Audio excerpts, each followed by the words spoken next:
Hello students, chapter number 7 आपकी book का tertiary and quaternary activities, इसे हम आज शुरू करते हैं। ये चैप्टर क्योंकि हम बेसिकली दो चैप्टर्स पहले पढ़ चुके हैं, प्राइमरी एक्टिविटीज और secondary activities. Primary secondary activities वो हैं जो कि टर्सरी सेक्टर को सपोर्ट करते हैं, टर्सरी सेक्टर को आगे बढ़ने में मदद करते हैं। साथ ही टर्सरी सेक्टर वो है जो प्राइमरी और सेकेंडरी को पूरे तरीके से आगे बढ़ने का मौका देता है, क्योंकि इसी में सारी सर्विसेज दी जाती हैं। तो तसल्ली से समझिए, टर्सरी सेक्टर है क्या? ऐसा सेक्टर जिस सेक्टर में किसी चीज का निर्माण नहीं किया जाता, सिर्फ और सिर्फ सर्विसेज को जनरेट किया जाता है, उस सेक्टर को ही टर्सरी सेक्टर कहा गया है।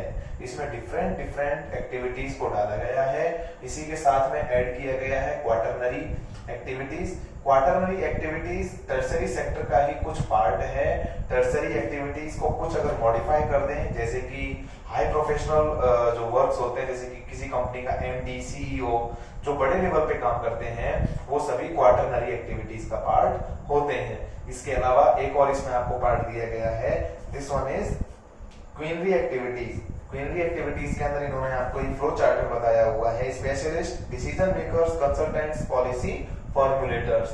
अगर किसी प्रकार का कोई डिसीजन लेने वाला आदमी है, जैसे कि किसी कंपनी के अंदर काम करने वाला कोई ऐसा पर्टिकुलर व्यक्ति जिसकी सबसे ज्यादा वहां पर पावर हो और किसी पर्टिकुलर कंपनी को जो आगे बढ़ाने की क्षमता रखता हो, जैसे कि उसका मैनेजिंग डायरेक्टर, उसके पास वो पावर्स हैं कि वो किसी भी पर्टिकुलर डिसीजन को ले सके और आपस में अपने ज्यूरी को बैठा करके, अपने लोगों को बैठा करके कोई बड़ा फैसला कर सके, तो वो क्वीनरी एक्टिविटीज का पार्ट होगा।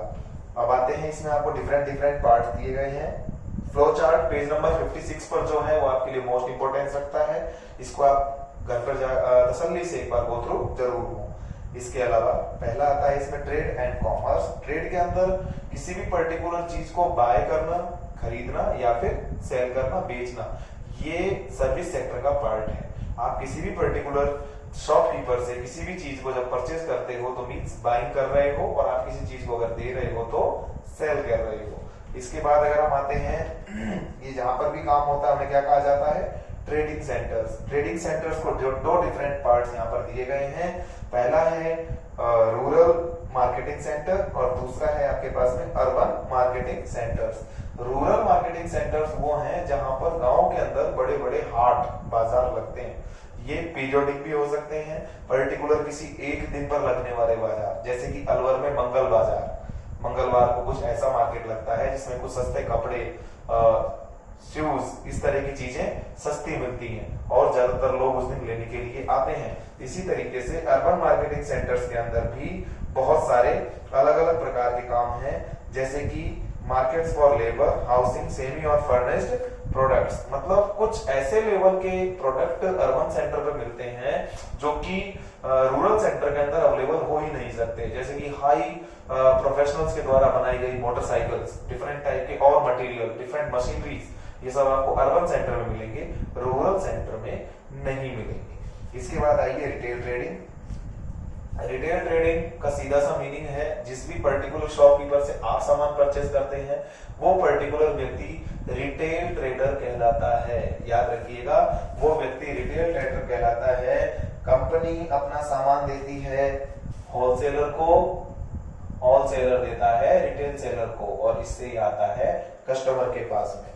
तो रिटेल सेलर वो है जो कि होलसेलर से सामान लेता है और आप तक सामान प्रोवाइड करता है। इसके बाद आता है इसमें चेन स्टोर्स के बारे में बॉक्स पे बताया हुआ है। चेन स्टोर्स वो हैं जो कि एक बड़ी कड़ी अपनी बनाकर चलते हैं, जैसे कि आपका रिलायंस डिजिटल। रिलायंस डिजिटल एक पर्टिकुलर ब्रांड को रिप्रेजेंट करता है, ब्रांड है रिलायंस।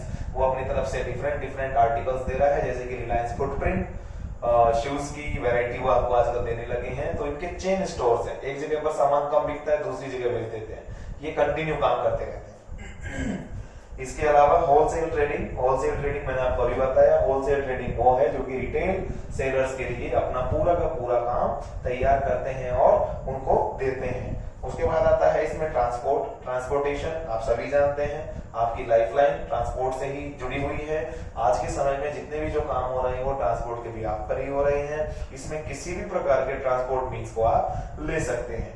इसके बाद बॉक्स में है नेटवर्क एंड एक्सेसिबिलिटी। नेटवर्क किसी भी एक जगह को अलग अलग जगह से कनेक्ट करना नेटवर्क कहलाता है। और जिस पर्टिकुलर जगह पर बहुत सारे पॉइंट्स एक साथ आकर मिल रहे हैं, मींस ये कोई पर्टिकुलर सेंटर है, ये भी यहां से भी कोई आया, यहां से भी कोई आया, यहां से भी कोई आया, तो ये पर्टिकुलर पॉइंट कहलाएगा नोड। इसे कहा जाएगा नोड, NODE। और ये सब कहलाएंगे लिंक, जैसा कि आपकी बुक में दिया हुआ है। उसके आगे हम पढ़ते हैं वेक्टर्स अफेक्टिंग ट्रांसपोर्ट। पहला है डिमांड और दूसरा है रूट्स। बिल्कुल सही है, किसी भी पर्टिकुलर जगह पर ट्रांसपोर्ट को प्रभावित करने वाली बड़ी चीज है डिमांड। किसी चीज की ज्यादा डिमांड होगी तो उसके ट्रांसपोर्टेशन भी ज्यादा किया जाएगा। ट्रांसपोर्टेशन ज्यादा होगा, सर्विस ज्यादा होगी, सर्विस ज्यादा होगी, आपके पास में पैसा ज्यादा जनरेट होगा। इसके बाद में रूट्स, डिफरेंट रूट्स के ऊपर ट्रांसपोर्ट चलाए जाते हैं। आप सभी को पता है डिफरेंट टाइप के रोड्स हमारे यहाँ पर बने हुए हैं, अलग अलग कैटेगरीज के अंदर उनको डिवाइड किया गया है। After that communication. कम्युनिकेशन किसी के साथ में बात करना through messages, through different type of chats. आप आज व्हाट्सएप चलाते हैं, इंस्टाग्राम चलाते हैं, और भी अनेकों प्रकार के सोशल मीडिया की आप बहुत सारी सेवाएं आज ले रहे हैं, वो सभी कम्युनिकेशन का माध्यम कहलाते हैं। उसके बाद टेलीकम्युनिकेशन, ज्यादा नहीं, इसको थोड़ा सा ही मॉडिफाई करने की जरूरत है, वो टेलीकम्युनिकेशन हो जाएगा, जिससे कि जिसमें कि आपको कहीं ना कहीं एक बड़े नेटवर्क की जरूरत पड़ती है। डिफरेंट टावर्स, डिफरेंट एंटेनास की मदद से वो आपको चीजें मिलती हैं, जैसे कि रेडियो, टेलीविजन, ये सब मास मीडिया कहलाते हैं। इसके बाद न्यूज़पेपर आप सभी को पता है, आज हमारी जिंदगी का एक अभिन्न हिस्सा न्यूज़पेपर है। इसके बाद सर्विसेज में इन्होंने बहुत सारी चीजों को जोड़ दिया है। डॉक्टर्स, इंजीनियर्स, डिफरेंट लेक्चरर्स, अलग अलग सब्जेक्ट के बड़े बड़े प्रोफेसर्स, वो सभी आपको सर्विसेज दे रहे हैं, जो कि डिफरेंट तरीके से आपके लिए काम करते हैं। इसमें आपको CBD के बारे में बताया गया है, सेंट्रल बिजनेस डिस्ट्रिक्ट। पर्टिकुलर कुछ ऐसे डिस्ट्रिक्ट्स होते हैं जिनको पूरे तरीके से सिर्फ और सिर्फ बिजनेस को डेवलप करने के लिए जनरेट किया जाता है, वो CBD कहलाते हैं। इसके बाद में और भी छोटी छोटी फैसिलिटीज की इन्होंने बात की है, जैसे कि इन्होंने टिफिन सेंटर वालों की बात की है। टिफिन सेंटर वाले भी आपको अच्छा खाना प्रोवाइड कर रहे हैं, टाइम टू टाइम खाना प्रोवाइड कर रहे हैं, इसका मतलब वो आपको सर्विस दे रहे हैं। तो इस जगह पर आपको इस बात का भी ध्यान रखना है कि टिफिन देने वाले भी, डिब्बा देने वाले भी आपके लिए सर्विस प्रोवाइडर्स हैं। इसके बाद people engaged in tertiary activities, you know very well, पहले कभी हमारे यहाँ पर प्राइमरी एक्टिविटीज में ज्यादातर लोग एंगेज हुआ करते थे। आज के समय में ये सेक्टर्स चेंज हो गए हैं। इन सेक्टर्स में प्राइमरी को धीरे धीरे तवज्जो कम मिलने लगी है, और इसके मुकाबले टर्सरी सेक्टर को ज्यादा बढ़त दी गई है। उसके पीछे कोई बहुत बड़ा रीजन नहीं है, इसके पीछे एक सिंपल सा फैक्टर काम करता है। आज के लोगों को मेहनत कम पसंद है, जबकि आज के लोग एडवांस टेक्नोलॉजी के साथ ज्यादा चलना चाहते हैं, और डिफरेंट सर्विस प्रोवाइडर्स टेक्नोलॉजी के साथ ही आगे काम करते हैं। इसके बाद आता है some selected examples. Tourism, you know very well, tourism हमारे देश में या पूरी दुनिया के लिए बहुत ज्यादा इंपॉर्टेंस रखता है। अभी फिलहाल कोरोना काल चल रहा है, आप सभी को पता है। टूरिज्म प्रभावित होने की वजह से ऑल ओवर वर्ल्ड एक बड़ा बिजनेस क्राइसिस जनरेट हो गया है, तो टूरिज्म एक बड़ा फैक्टर इसमें है।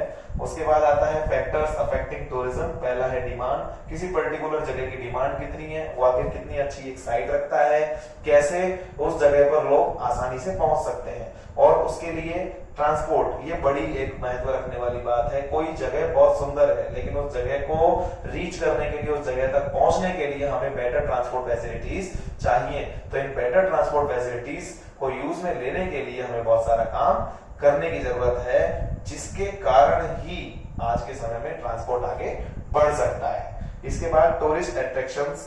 टूरिस्ट अट्रैक्शंस में पहला पॉइंट क्लाइमेट। किसी जगह का मौसम बहुत प्रभावित करता है लोगों को आने के लिए। किसी जगह पर बहुत ज्यादा सर्दी है तो वो लोग गर्मी की तरफ जाना चाहेंगे, और किसी जगह पर बहुत ही हार्श क्लाइमेट है, बहुत ज्यादा वेदर खराब है, गर्मी बहुत जबरदस्त है, तो वहां के लोग ज्यादातर सर्दी वाले इलाके में जाने की कोशिश करेंगे। लैंडस्केप, किसी जगह की बनावट, किस तरह की वहां की ऊंचाई नीचाई, प्लेट्यूज हैं, प्लेन्स हैं, माउंटेन्स हैं, किस तरह की क्रिएटिविटी है, उन सभी चीजों का ध्यान रखना। उसके अलावा हिस्ट्री एंड आर्ट, किसी पर्टिकुलर जगह का इतिहास क्या है, वहां पर पाई जाने वाली कलात्मक चीजें कैसी हैं, उन सभी को देखने भी लोग ज्यादातर आना पसंद करते हैं। Culture and economy, different folk dances, folk songs, और लोगों के डिफरेंट ट्रेडिशंस, डिफरेंट टाइप के उनकी कॉस्ट्यूम्स, इन सभी चीजों के ऊपर भी लोग ज्यादातर आकर्षित होते हैं और उनको देखने जाते हैं। इसके अलावा medical services for overseas patients in India, बिल्कुल सही है। हमारे देश के अंदर बेटर मेडिकल फैसिलिटीज हैं, मेडिटेशन के बहुत सारे हमारे यहाँ पर ऑप्शन अवेलेबल हैं। इस वजह से ज्यादातर पूरी दुनिया के लोग हमारे यहाँ पर आते हैं, इलाज लेते हैं और प्रॉपर तरीके से अपने आप को आगे बढ़ा रहे हैं। और इसका सबसे अच्छा एग्जाम्पल है हमारे देश के अंदर चलने वाले बाबा रामदेव जी के आश्रम, जिनके अंदर इंडियंस के मुकाबले फॉरेनर्स ज्यादातर योगाभ्यास करते हैं। मेडिकल टूरिज्म कंसेप्ट है ऐसा टूरिज्म जो कि पूरे तरीके से मेडिकल फैसिलिटीज, मेडिकल ट्रीटमेंट से प्रभावित हो, वो मेडिकल टूरिज्म कहलाता है। क्वाटरनरी एक्टिविटीज, जैसे मैंने आपको बताया, किसी कंपनी का सीईओ जो कि बहुत बड़े लेवल के फैसले लेता हो और बहुत ज्यादा पावर रखता हो, उस पर्टिकुलर व्यक्ति को क्वाटरनरी एक्टिविटीज के अंदर शामिल किया गया है। ये प्राइमरी सेकेंडरी जो एक्टिविटीज होती हैं, इनको एम्प्लॉयमेंट बेसिस अपने पास में रखते हैं और इकोनॉमी को ग्रो अप करने का काम भी करते हैं। इसके बाद आइए क्वीनरी एक्टिविटीज। इसके अंदर मैंने आपको जैसे ही बता ही दिया था, इसके अंदर उन लोगों को रखा गया है जो कि टर्सरी सेक्टर को एक नए आयाम तक ले जाते हैं, नई ऊंचाई तक ले जाते हैं। एग्जाम्पल के तौर पर वो साइंटिस्ट जो कि आपके देश के लिए बहुत ही हाई लेवल की टेक्निक्स को जनरेट करते हैं, बड़े बड़े मिशंस को अंजाम देते हैं, वो क्वीनरी एक्टिविटीज के अंदर आएंगे। इसके बाद अगर हम आते हैं आउटसोर्सिंग, आउटसोर्सिंग के अंदर इन्होंने अपनी तरफ से कई चीजें बताई है, जैसे कि आईटी के बारे में। आईटी आज के समय में आपकी हमारी सभी की जरूरत है। इंफॉर्मेशन टेक्नोलॉजी ने आज के समय में आपको, हमको सभी को ट्रांसफॉर्म कर दिया है और इसके माध्यम से ही हमारे देश का बहुत सारा डेटा दुनिया के अंदर काम आ रहा है और दुनिया का बहुत सारा डेटा हमारे भी काम आ रहा है। और लास्ट कंसेप्ट इस चैप्टर का आता है, this one is the digital divide. Digital divide basically अगर देखा जाए तो बहुत बड़ी कोई चीज नहीं है, लेकिन डिजिटल डिवाइड एक सिंपल सा कंसेप्ट है जिसमें साफ कहा गया है, while developed countries in general have surged forward, the developing countries have lagged behind and this is known as the digital divide.